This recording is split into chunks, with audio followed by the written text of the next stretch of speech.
আজকে আমি গোপালদার সব কমপ্লেন শুনে গিয়ে মাকে ভিডিও করে দেখাবো যে গোপালদা এইসব কমপ্লেন করেছে। আমার কথা শুনতে দেখে অনেক অনেক কমপ্লেন করলাম। হ্যাঁ, কি কমপ্লেন? পেট ভুড়ি ভোজানো কমপ্লেন করলাম। পাশে বসে শুনি। হ্যাঁ, বলো বলো। কমপ্লেন হচ্ছে তো দিদি খুব ভালো। দেখো, শেখো শেখো। হ্যাঁ, লোকের কাছে কি তো বলো ভালো না। আমাকে যত্ন করে খায় দায়, আমার খেয়াল রাখে। তোমাকে কয়দিন ধরে বাড়িতে খেতে দিচ্ছে না, আগে সেই কথা বলো। না, এগুলো ক্যামেরার সামনে বলা যায় না। ক্যামেরার সামনে কিন্তু উল্টো কথা বলছে। হ্যাঁ, না না সাহস করেছিল যে আমি বললাম না আমার মুখটার দিকে তাকিয়ে দিও। না না এমনি বলো কি কমপ্লেন আছে তোমার মনে? হ্যাঁ হ্যাঁ, কি কমপ্লেন? সত্য সত্যি কথা। কমপ্লেন যে 5টা গুণ আমার বলতে পারে না 10 বছরের সংসার লাইফে তার কমপ্লেন ইনভ্যালিড। ছখানা গুণ আমি সব invalid। ছখানা গুণ 6 ঘন্টা ধরে ভেবে চিন্তা বলে।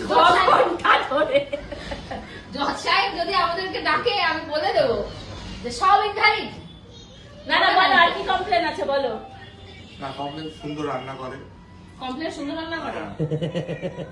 কয়দিন ধরে রান্না করে খেতে দেয় না সেটা বলো। তো আমি তো জানি। সর তুই ভুল জানিস। না, আমার বোন খুব ভালো। দেখলি একই কথা বারবার বলে যাচ্ছে, আমার বউ খুব ভালো খুব ভালো, তারপরে কোনো গুণ নেই, ভালোটাকে গুণ। তো বলো। শেষ হয়ে গেছে। শেষ হয়ে গেছে। শুরু হতে না হতেই ওনার আর কমপ্লেন। আমার সঙ্গে অ্যাক্টিংটা করলো তো মনে হবে কি অরিজিনালি আমি ওনাকে দমিয়ে রাখি। ওই কতগুলো আছে মহিলাগুলো বাড়িতে বর্ণে ফার্স্ট এডে তারা এসে আমার কমেন্ট করে যায় তোমার মানে গলার আওয়াজে তো গপুদা জড়সড় হয়ে থাকে। তুমি কি জড়সড় হয়ে থাকো ওর গলার আওয়াজে? হ্যাঁ, ঠিকই বলেছে। তুমি কি কম্প্রেসড হয়ে গিয়ে কমপ্লেনটাকে নামিয়ে দিলে? হ্যাঁ, কমপ্লেনের পদ্ধতি মানে গোপালদা যাচ্ছিল যাচ্ছিল যাচ্ছিল যাচ্ছিল যাচ্ছিল, পেছন পায়ে। যেই বলেছে যুবসাথী ইয়ে দিচ্ছে, গোপালদা পিছিয়ে চলে এসেছে। কেসটা এরকম আর কি। বসার থেকে পাগো। তুমি শেখো। তোমার কি কমপ্লেন আছে একটু বলো, কি কমপ্লেন আছে বলো। ক্যামেরা চালিয়েই তো বউয়ের কমপ্লেন শুরু করে দাও। শুনে নিয়েছিস? বলছে আমার বউ শুনে ভালো। নিয়েছো দর্শক বিন্দু? শুনে নিয়েছো সবাই? আমি কিন্তু ভালো। শুধু আমিই খারাপ তোমার কাছে।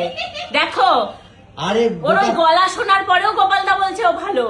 আর তুমি যদি ওকে নিয়ে থাকতে তুমি তো এরকম হয়ে মরবো, এরকম হয়ে থাকতে। মানে এটা কি হলো গোপালদা, তুমি কেন ফাঁসালে আমাকে? তুমি এখানে ডেকে আনলে তোমার বউয়ের নামে কমপ্লেন করবে বলে, হ্যাঁ?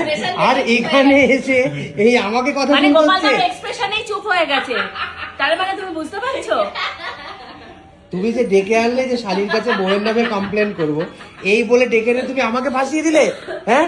এখন আমাকে শুনতে হচ্ছে সব কথাই। মানে আমি কিছু করি না, আমি কোনো মানে উঁচু গলায় কথা বলি না, তাও মানে ধরো একটা কিছু বললাম তাও স্বর্ণর মুখ সারাদিন ফুলে আর যদি আমার দিদির মতন ব্যবহারও পেতো স্বর্ণ তো মনে হয় বাড়িতেই ঢুকতো না 10 দিন। না, এই কথাটা এই কথাটার সত্যতা আছে। আমি একটু দুমদাম রেগে যাই, বাট রেগে গিয়ে এমন কিছু করি না, আমি চুপ করে যাই, সেটা বলে চুপ থাকি, ওর মতনই মেয়ে তোমার কপালে সাইলেন্ট জোড়া থাকি। দরকার ছিল। আমি কিন্তু সাইলেন্ট থাকি, আমি কিন্তু চিৎকার করে ঝগড়া করি না, তা বলে। হাসছে হাসছে ওই যে গোপাল। তুই ক্যামেরার জন্য তুই এরকম বলছিস কি সিরিয়াসলি? আমার এই পরে মামা, কাছে কান ধরছিস সকাল থেকে। দাঁড়াও, বাচ্চাটা বলবে। না না বাচ্চাটা কিছু বোঝে না, ও কি বোঝে? ও মামা, দুটো বাচ্চা, ও এই যে কিছু জানে না। তোমার মা কিভাবে কথা বলে? হ্যাঁ, তোমার মা কিভাবে কথা বলে?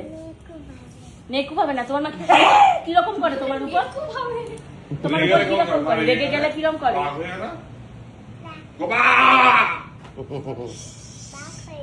আর কি চিৎকার করে না তোমার উপর? কিরকম ভাবে চিৎকার করে সবাইকে দেখাও, দেখাও। আমি দেখাবো না, তোমার মা কিরকম করে তুমি দেখাও। মানে বাচ্চাটাও ওর মায়ের ভয়ে ততস্থ হয়ে রয়েছে।